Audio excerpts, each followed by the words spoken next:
mga ka-JS Vlog. Tanghalin tapat. Pumasyal tayo dito sa may City of Calamba. Yan po yung ating munisipyo. Munisipyo po ng Calamba. Kaya tayo ngayon sa may harap ng munisipyo. Papapasok tayo sa shrine ng Calamba. So ako'y tiga dito pero salsakay simula sa Kanlubang hanggang dito. Kaya ngayon lang tayo nakakapasok ulit sa loob ng 3 taon yata ako hindi nakapasal dito. O isang sakay lang malapit sa amin pero hindi ko pa napupuntahan ano. Kaya ito ay naging parking na ng mga sasakyan. Kaya punta tayo sa Coliseum ng Calamba. Kaya tanghalin tapat pero hindi siya masyadong mainit kasi masama ang panahon. First time tayong papasok dito na magbibideo ko ngayong araw na to. Total na dito na rin lang tayo kasi kinuha ko yung sticker ko kay one friend. O nga pala, shoutout sa iyo mga kaibigan. One friend, shoutout to you.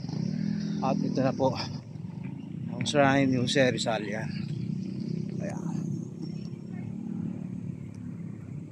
At ang Coliseum ng buong Calamba. So aakyat tayo dito ako JS Vlog. Hindi naman siya mainit pero mabanas kasi parang uulan yata uli. Ahon tayo rito. Yun oh. Yun ang Coliseum ng Calamba. So yan, pagka tayo rito. Napakaganda rito. Grabe, na-video na sa taas tayo ito si Dr. Jose Rizal sa taas. Ayan. Ayun yung tundok ng Los Baños. At ito yung tapat ng munisipyo ng Calamba. Tapos ikot tayo sa likod. Ito naman po yung ginagawang Coliseum ng Calamba. Napakaganda, napakalaki. Ayan mga JS Vlog. Magandang araw sa inyo. Happy Monday, September 5. Nandito tayo sa shrine ni Jose Rizal. Medyo mabanas kasi baka uulan pa ulit kasi kanina mulan eh.